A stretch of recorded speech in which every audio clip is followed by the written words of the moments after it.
Welcome to Sukesh economy classes. ప్రణాళికలు రకాలు అనే అంశంలో భాగంగా ప్రజల భాగస్వామ్యం బట్టి ప్రణాళికలు రెండు రకాలు ఉంటుంది. Centralised planning, decentralised plannings. కేంద్రీకృత ప్రణాళిక, వికేంద్రీకృత ప్రణాళిక.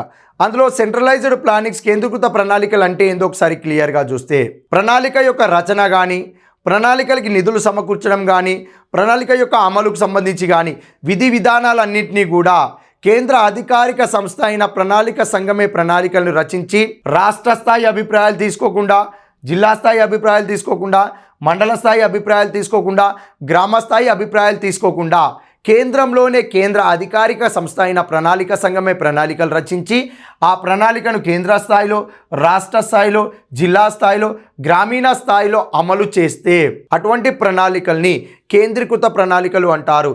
ఈ కేంద్రీకృత ప్రణాళికలు దిగువ స్థాయిలో అయిన రాష్ట్రం కానీ, జిల్లా కానీ, మండలం కానీ, గ్రామీణ ప్రాంతాలకు సంబంధించిన అధికారుల అభిప్రాయాలు తీసుకోకుండానే కేంద్ర ప్రణాళిక సంఘమే ప్రణాళికలు రచించి అమలు చేయడం జరుగుతుంది.